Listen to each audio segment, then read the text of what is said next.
Nẹ mô tát sạ phích kệ vẹ tàu a rẹ hạ tàu samma sambuddhassa nẹ mô tát sạ phích kệ vẹ tàu a rẹ hạ tàu samma sambuddhassa nẹ mô tát sạ phích kệ vẹ tàu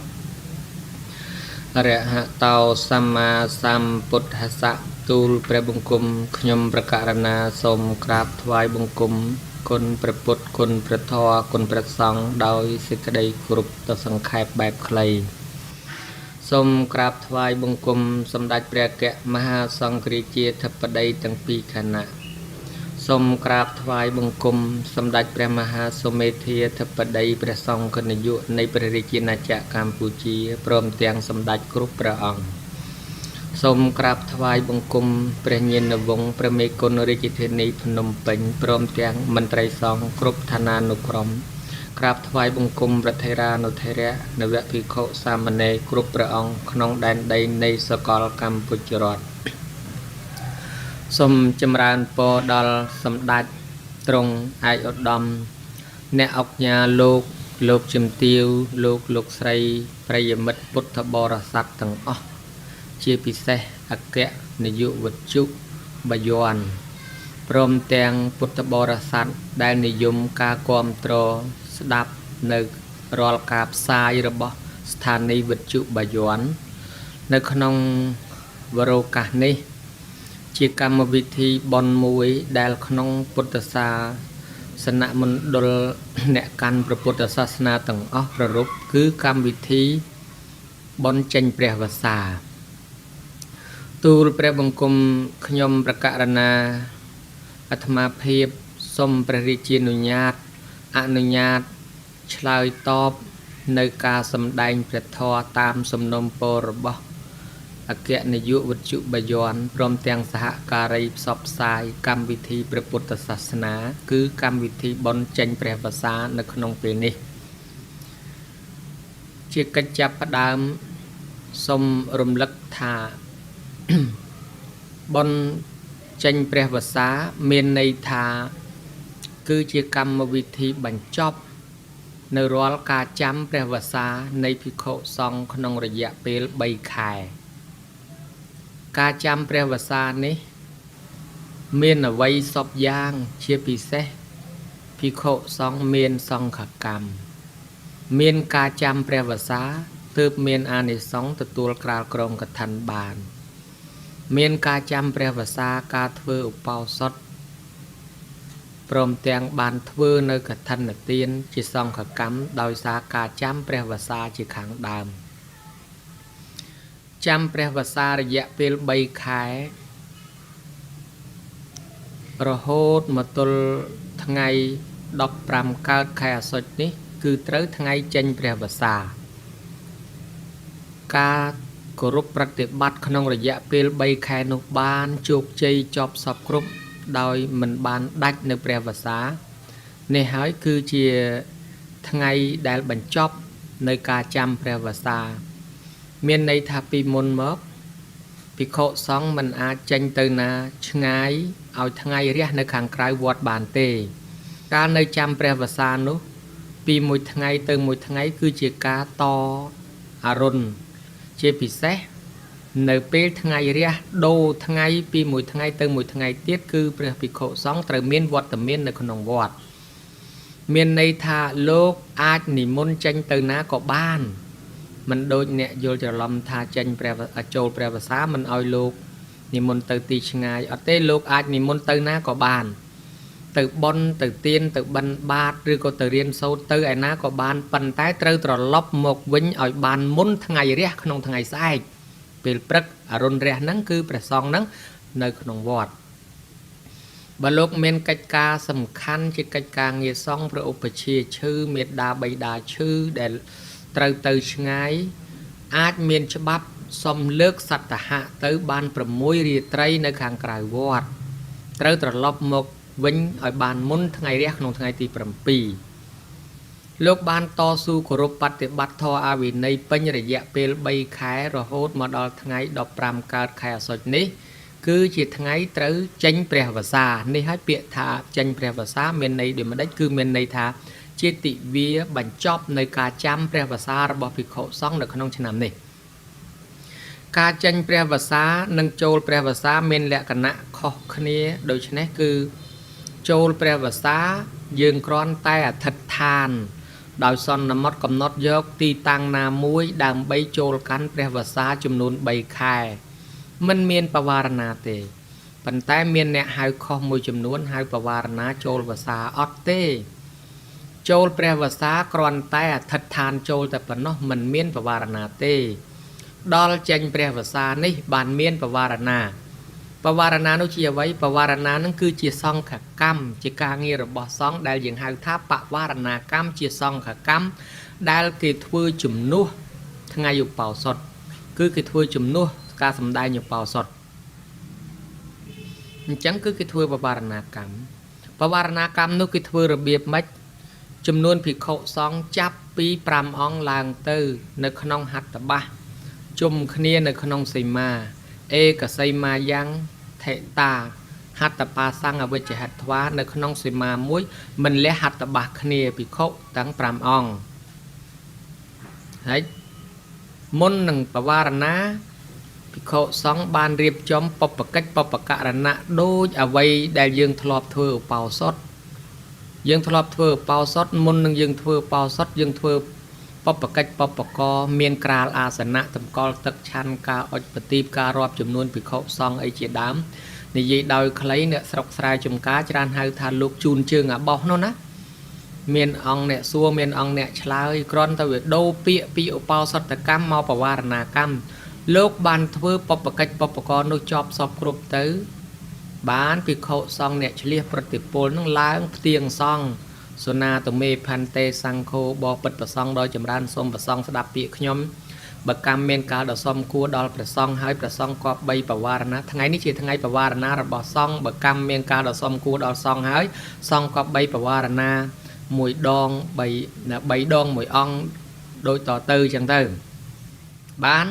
ព្រះថេរៈដែលមានវស្សាចាស់ជាងគេលោកឡើងបវារណាមុនគេហើយក៏បន្ទាប់មកនេះចំពោះភិក្ខុសង្ឃដែលមានចំនួន5អង្គហើយបើសិនជាភិក្ខុសង្ឃមិនគ្រប់5អង្គគ្រប់មានតែ4អង្គមានតែ3អង្គមានតែ2អង្គក្នុងវត្តដល់ថ្ងៃបវារណាគឺថ្ងៃ15កើតខែអាសុចនោះភិក្ខុសង្ឃគប្បីបោសសម្អាតទីវត្តទីអារាមនឹងរួចសពគ្រប់តម្កល់អាសនៈនឹងទឹកឆាន់ហើយអង្គុយចាំមើលឬក៏រងចាំមើលក្រែងលោមានភិក្ខុអ្នកដែលមកពីឆ្ងាយនឹងមកពីវត្តណាមកបវារណាជាមួយបានមានន័យថាភិក្ខុសង្ឃចាំភាសានៅវត្តនេះពេលបវារណាត្រូវមានកិច្ចចេញទៅឆ្ងាយអាចទៅបវារណាជាមួយភិក្ខុអង្គដតីនៅវត្តដតីនោះបានមិនជាបញ្ហាទេប៉ុន្តែអ្វីដែលយើងមិនសូវឮច្រើនតែឮទៅដូចប្លែកតិចចំពោះការលើកសត្តហៈភិក្ខុសង្ឃដែលត្រូវលើកសត្តហៈចេញទៅខាងក្រៅបាន6រាត្រីប៉ុន្តែមានអង្គខ្លះលើកសត្តហៈទៅនៅក្នុងពេលរដូវជិតចេញព្រះវស្សាបាន2-3ថ្ងៃនៅខាងក្រៅវត្តស្រាប់ទៅដល់ថ្ងៃចេញព្រះវស្សាបវារណាតើលោកគិតយ៉ាងម៉េចនេះលោកអាចបវារណានៅទីនោះតែម្ដងបវារណាជាមួយគេនៅទីនោះទៅលោកមិនដាច់ព្រះវស្សាទេពីព្រោះលោកចេញទៅដោយសត្តហករណីយៈគឺបានលើកសត្តហៈលោកអត់ដាច់ព្រះវស្សាទេលោកមានសិទ្ធិទទួលអានិសង្សក្រាលក្រមកឋិនបានប៉ុន្តែបើសិនជាលោកមិនបានបវារណាក៏លោកមិនដាច់ព្រះវស្សាដែរគ្រាន់តែលោកត្រូវអាបត្តិទុក្ខតពីព្រោះលោកទៅដោយសត្តហករណីយៈប៉ុន្តែវាចុងរដូវកាលទៅបាន2-3ថ្ងៃក៏ដល់ថ្ងៃចេញព្រះវស្សាទៅនៅពេលបវារណានោះទៀតសោតភិក្ខុលោកចាស់លោកបវារណាជាមួយសង្ឃដោយអង្គុយច្រហោងហើយបើលោកអង្គុយច្រហោងភិក្ខុសង្ឃទាំងអស់ដែលមានវស្សាតិចជាងអ្នកអង្គុយច្រហោងនោះត្រូវអង្គុយច្រហោងតាមដែរសេចក្តីនេះមិនមែនតែចំពោះបវារណាកម្មនេះមួយទេគ្រប់សង្ឃកម្មទាំងអស់ឲ្យតែភិក្ខុសង្ឃដែលចាស់វស្សាជាងយើងលោកអង្គុយច្រហោងពោលមករកយើងហើយយើងអ្នកដែលមានវស្សាទៀបជាងត្រូវតែអង្គុយច្រហោងដែរដើម្បីសម្ដែងការគោរពចំពោះព្រះថេរៈដែលវាត្រូវទោសត្រូវអាបត្តិនោះត្រង់ថាអរិយាបថអង្គុយច្រហោងគឺជាអរិយាបថលំបាកជាងអង្គុយរៀបអង្គុយបត់ជើងអង្គុយពេនភ្នែនអង្គុយរៀបវាស្រួលជាងអង្គុយច្រហោងព្រះថេរៈដែលមានវស្សាចាស់ជាងយើងលោក អង្គុយចំហងអេរិយាបថលំបាកឲ្យពោលមករកយើងអ្នកដែលមានភាសាខ្ចីឲ្យអង្គុយរៀបយើងវាត្រូវអាបត្តិបានគេឲ្យយើងនឹងឯងអង្គុយចំហងតាមដែរប៉ុន្តែក្នុងករណីបើសិនជាលោកត្រូវការមានថេរដីកានិយាយប្រកបប្រកាសរឿងបញ្ហាអ្វីមួយដែលលោកមិនបាច់ឲ្យយើងអង្គុយចំហងទេលោកឲ្យយើងអង្គុយរៀបអានឹងជាបញ្ជារបស់លោកជាមហាថែដ៏មានភាសាចាស់ជាងនឹងយើងក៏អាចមានសិទ្ធិអង្គុយរៀបបានដោយសារលោកជាអ្នកអនុញ្ញាតឲ្យនេះរឿងក្នុងកិច្ចការងារដែលត្រូវអង្គុយចំហងចំពោះព្រះសង្ឃមានអាពាធដល់ថ្ងៃបវារណាមានអាពាធចំពោះកិច្ចការងារសង្ឃកម្មដតីទាំងអស់បើសិនជាមានអាពាធយើងធ្លាប់ឮថាឲ្យឆន្ទៈដោយធ្វើឧបោសថត្រូវឲ្យបរិសទ្ធិការឲ្យនោះមិនមែនគ្រាន់តែនិយាយថាឲ្យទេដូចជាឲ្យឆន្ទៈអញ្ចឹងអេកាំងសាំងឧត្តរាសង្កាំងក្រិតថ្វាភិក្ខុសង្ឃក្រងជាពរស្មាម្ខាងរួចហើយឧកដកាំងនិស័យទឹកថ្វាអញ្ញលឹងបកហេថ្វាងគួយចំហងចុះផ្គងអញ្ជលីឡើងពូលពាកប្រាប់ទៅភិក្ខុដតីថាឆន្ទទាំងមិខ្ញុំកណាឲ្យឆន្ទៈមេហរៈសូមលោកម្ចាស់នាំឆន្ទៈខ្ញុំកណាឆន្ទៈមេអរោចេថាសូមលោកម្ចាស់ប្រាប់ឆន្ទៈខ្ញុំកណាធ្វើដូច្នេះបានហៅថាឲ្យឆន្ទៈសំបីបរិសុទ្ធិក៏អញ្ចឹងដែរក៏ដូរពាក្យពីឆន្ទៈមកបរិសុទ្ធិដល់តែពេលបវារណាកម្មនេះបើសិនជាភិក្ខុសង្ឃលោកឈឺលោកមានអាពាធមិនអាចមកបានគឺត្រូវឲ្យបវារណាដែរក្រងជាពរស្មាម្ខាងហើយអង្គុយចំហងចុះផ្គងអញ្ជលីឡើងពូលទៅភិក្ខុដតីចឹងទៅបវារណាំងទាំងមិខ្ញុំកណាសូមឲ្យនៅបវារណាមេហរៈសូមលោកម្ចាស់នាំបវារណារបស់ខ្ញុំបករណាមមត្ថាយៈបវារិហេសូមលោកម្ចាស់បវារណាជំនួសខ្ញុំកណាផងធ្វើដូច្នេះទៅភិក្ខុសង្ឃទទួលយកបវារណានោះទៅប្រាប់ដល់ជំនុំសង្ឃនិងធ្វើដូច្នេះទើបអាចត្រឹមត្រូវតាមព្រះវិន័យនេះចំពោះភិក្ខុសង្ឃអាពាធឯភិក្ខុសង្ឃមិនគ្រប់5អង្គ3អង្គ4អង្គ2អង្គឬ1អង្គគឺមានវិធីសាស្ត្រដែលលោកបានប្រាប់គឺមានការរៀបចំអាសនៈហើយអង្គុយចាំមើលភិក្ខុសង្ឃក្រែងមានមកពីវត្តដតីបវារណាជាមួយបើគ្មានទេក៏គប្បីបវារណានឹងគ្នាទៅវិញទៅមកដូចក្នុងន័យដែលមានសម្ដែងបញ្ជាក់ហើយគណៈកម្មការរៀបចំធម៌វិន័យបានរៀងទុកនៅក្នុងសៀវភៅភិក្ខុបាតមោកនោះរួចស្រេចហើយបើសិនជាភិក្ខុតែមួយអង្គឯងរៀបចំអាសនៈរងចាំមើលបើមិនមានភិក្ខុដតីមកទេក៏អធិដ្ឋានចេញព្រះភាសាតែមួយអង្គឯងទៅបើមិនអធិដ្ឋានទេលោកនឹងត្រូវអាបត្តិទុក្ខតនេះគឺទូព្រះបង្គំខ្ញុំបកករណាអាត្មាភាពបានលើកឡើងពីបញ្ហាខ្លះជាប់តាក់ទងជាមួយនឹងកិច្ចព្រះវិន័យរបស់ពុទ្ធសាសនាមានបញ្ហាមួយទៀតបានចោទសួរមកថានៅតាមខេត្តមួយចំនួនគឺលោកមិនមែនបវារណាក្នុងថ្ងៃ15កើតនេះទេគឺលោកបែរទៅជាបវារណាក្នុងថ្ងៃមួយរួចសួរថាតើត្រឹមត្រូវឬអត់ហើយនៅតាមខេត្តមួយចំនួននោះទៀតពេលបវារណាអត់មានបានធ្វើបបកិច្ចបបកអីទេគឺចូលមកនមស្ការជុំគ្នាហើយស្រាប់តែសូត្រសង្ឃមផនទេបវារេមិតិដ្ឋេនវាសុតេនវាអីអញ្ចឹងតែម្ដងទៅសួរថាតើត្រឹមត្រូវដែរឬអត់សេចក្តីនេះសូមបញ្ជាក់ថាមិនត្រឹមត្រូវទេហើយវត្តខ្លះទៀតគឺធ្វើឧបោសថក្នុងថ្ងៃបវារណាកម្មហ្នឹងធ្វើឧបោសថផងបវារណាកម្មផងគឺអត់ត្រឹមត្រូវអញ្ចឹងទេតាមពិតថ្ងៃបវារណាកម្មមិនមែនជាថ្ងៃធ្វើឧបោសថទេអញ្ចឹងថ្ងៃហ្នឹងយើងអត់បាច់ធ្វើឧបោសថទេយើងជុំគ្នាបវារណាទៅចាប់ពីពេលថ្ងៃរះហ្នឹងទល់ថ្ងៃរះថ្ងៃស្អែកធ្វើបវារណាពេលថ្ងៃក៏បានពេលព្រឹកក៏បានពេលល្ងាចក៏បានពេលយប់ក៏បានក្នុងមួយថ្ងៃហ្នឹងគឺយើងអាចធ្វើបវារណាកម្មមិនមែនធ្វើឧបោសថកម្មទេមិនបាច់សម្ដែងបដិមកទេប៉ុន្តែបើយើងចង់ជំនុំគ្នាសូត្ររំលឹកពីធម៌ពីវិន័យអីអាហ្នឹងវាអត់បញ្ហាទេដើម្បីបង្កើនចំណេះដឹងប៉ុន្តែបើធ្វើឧបោសថកម្មគឺមិនមែនទេគឺយើងធ្វើបវារណាកម្មអញ្ចឹងវត្តខ្លះលោកធ្វើឧបោសថផងបវារណាផងថ្ងៃហ្នឹងអាហ្នឹងអត់ត្រូវហើយក៏មិនមែនបវារណាថ្ងៃ1រួចដែរគឺបវារណាថ្ងៃ15កើតហើយមុននឹងបវារណាកម្មហ្នឹងគឺមិនមែនចូលទៅសូត្រទៅតែម្ដងទេគឺត្រូវធ្វើបបកិច្ចបបកក្នុងរបៀបដូចដែលយើងបានធ្វើឧបោសថអញ្ចឹងឯង នេះបានត្រឹមត្រូវតាមកិច្ចព្រះវិន័យមានវត្តខ្លះទៀតប្រកាន់ថាការបវារណារួចក្នុងថ្ងៃ15កើតនឹងហើយមិនឲ្យភិក្ខុសង្ឃចេញទៅណាទេត្រូវនៅមួយយប់ទៀតទល់តែថ្ងៃមួយរួចបានឲ្យចេញរហូតដល់មានដំណោះទាស់តែងមានអ្នកយាមផ្លូវមានកើតជារឿងរ៉ាវអីផ្សេងទៀតតាមពិតក្នុងព្រះវិន័យមិនមែនដូច្នោះឡើយដល់ថ្ងៃបវារណានេះថ្ងៃហ្នឹងអរុណរះរួចចប់សពគ្រប់ហើយនៅតែបវារណាទេបវារណារួចលោកអាចចេញបានហើយលោកអត់មាននៅរងចាំអរុណថ្ងៃស្អែកទៀតទេពីព្រោះថ្ងៃស្អែកដែលរះឡើងថ្ងៃមួយរួចមិនមែនជាថ្ងៃវស្សាទេមិនមែនក្នុងវស្សាទៀតទេការចាំព្រះវស្សាគឺការតអរុណពីមួយថ្ងៃទៅមួយថ្ងៃក្នុងវស្សាហ្នឹងកុំឲ្យថ្ងៃរះយើងនៅក្រៅវត្តហើយឥឡូវថ្ងៃរះក្នុងថ្ងៃស្អែកវាផុតព្រះវស្សាហើយសំខាន់ក្នុងថ្ងៃ15កើតនេះពេលថ្ងៃរះឲ្យយើងនៅក្នុងវត្តហ្នឹងកុំឲ្យចេញក្រៅហើយបើថ្ងៃរះក្នុងថ្ងៃ15កើតហ្នឹងរួចចប់សពគ្រប់យើងឈ្មោះថាបានពេញមួយថ្ងៃ15កើតនឹងហើយដល់ថ្ងៃមួយរួចយើងអត់គិតទៀតទេដូច្នេះមិនចាំបាច់ដល់ថ្នាក់យាមផ្លូវយាមទ្វារខាត់ខាំងមិនឲ្យប្រសង់ចេញអីអត់ទេគឺចាប់ពីបវារណារួចហើយក្នុងថ្ងៃ15កើតនឹងលោកអាចចេញបានហើយឬក៏លោកមានការបញ្ញាប់លោកចេញទៅបវារណាជាមួយគេក៏បានដែរមិនទាស់ក្នុងព្រះវិន័យទេប៉ុន្តែមកពីយើងមិនបានយកច្បាប់ជាធំម្ល៉េះហើយក៏ចេះតែមានការទំនាស់ទាស់តែងគ្នាខ្វែងគំនិតគ្នា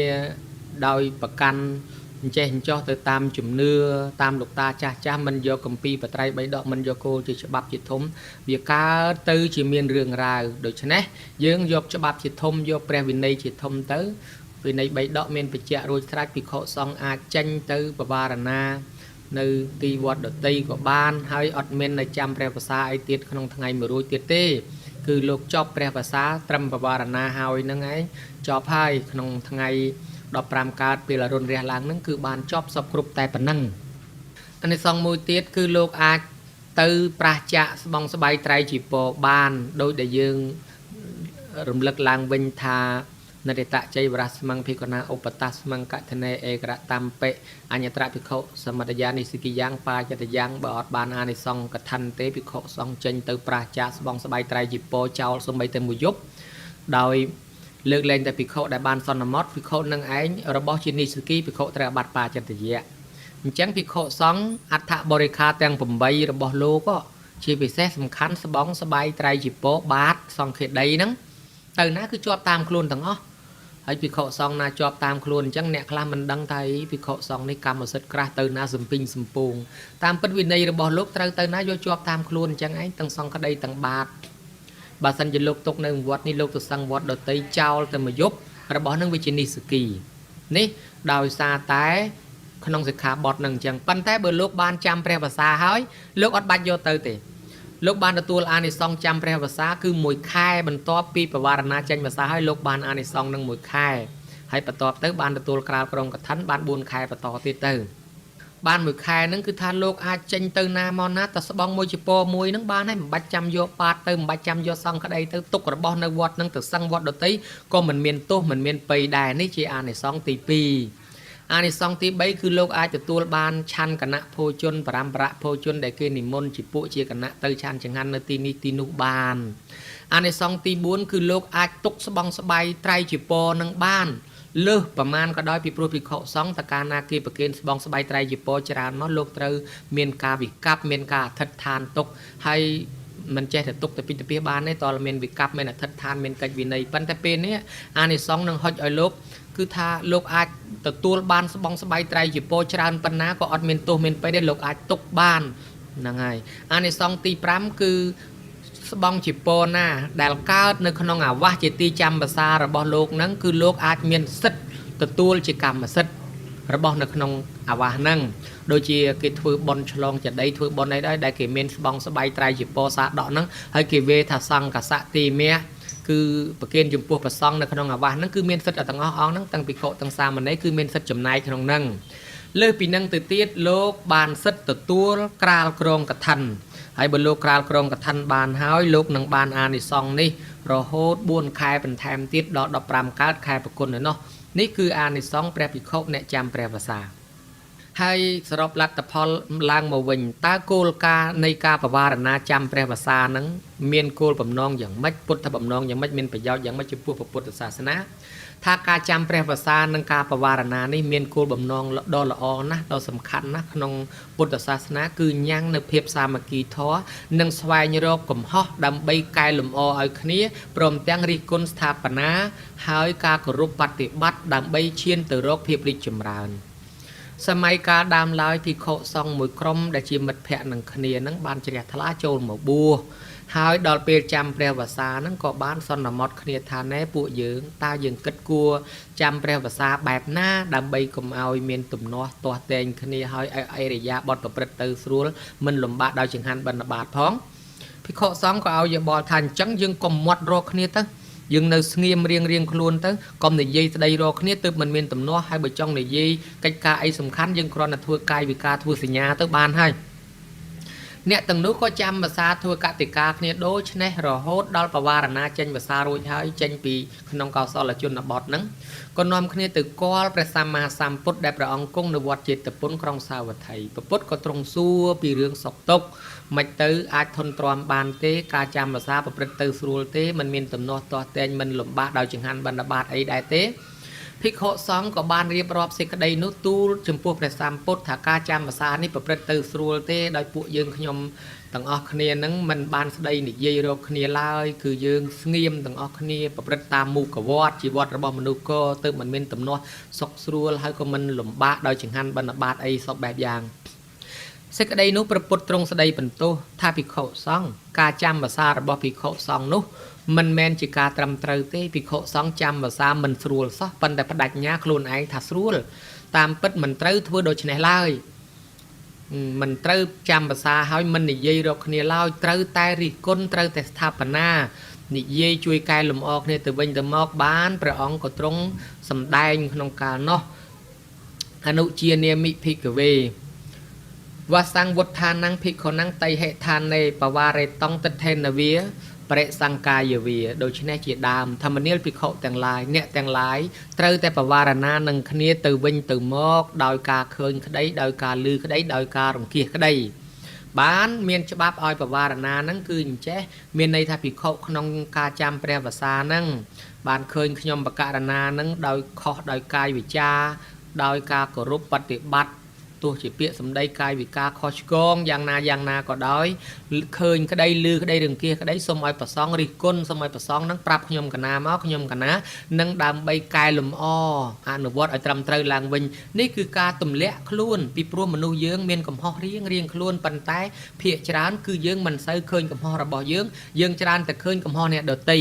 អញ្ចឹងគោលបំណងក្នុងការបវារណានេះត្រូវទម្លាក់មានះរបស់ខ្លួនទទួលស្គាល់ថាយើងពិតជាមានកំហុសខុសឆ្គងដោយប្រការណាមួយហើយបើដូច្នេះអ្នកដែលបានឃើញកំហុសនោះទោះបីឃើញក្តីឮក្តីរង្គៀសក្តីសូមឲ្យប្រាប់មកយើងនឹង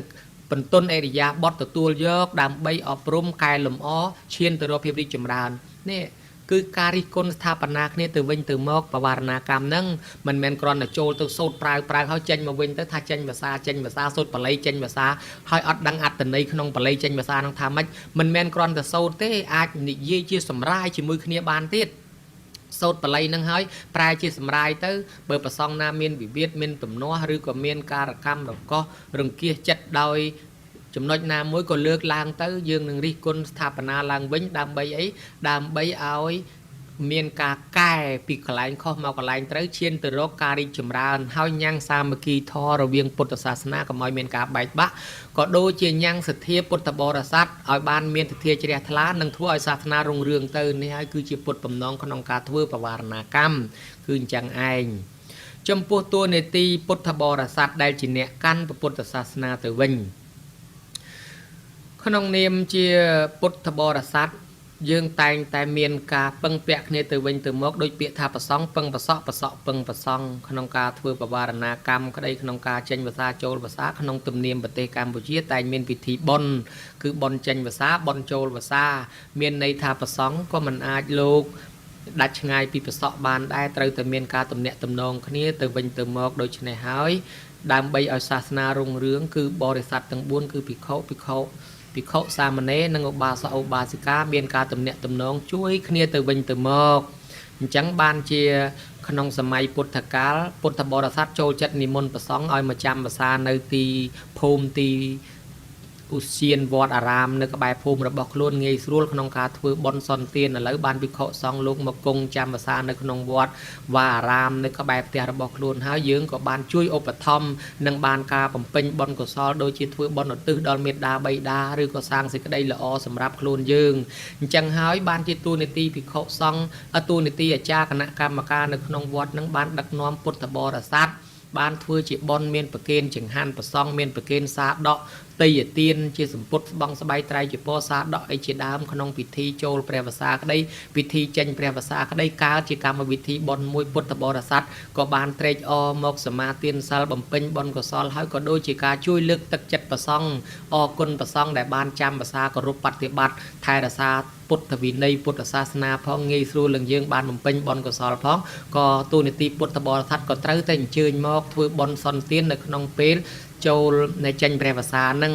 រីឯក្រសួងធម្មការកន្លែងសិក្សារបស់ព្រះសង្ឃក៏គេអនុញ្ញាតឲ្យឈប់សម្រាកពេលមុនចូលព្រះវស្សានឹងមួយសប្តាហ៍ពេលចេញព្រះវស្សានឹងមួយសប្តាហ៍ដើម្បីអនុគ្រោះដល់ព្រះសង្ឃលោកនិមន្តទៅថ្វាយបង្គំប្រគ្រូឧបជាយាចាសួរសុខទុក្ខមេត្តាបិតានៅស្រុកកំណើតអីទៅតាមកិច្ចបវេណីពុទ្ធសាសនារហូតដល់យើងបានបញ្ជាក់នៅក្នុងប្រតិទិនបញ្ជាក់ស្រាប់ហើយគឺថ្ងៃបុណ្យចេញវស្សាថ្ងៃបុណ្យចូលវស្សា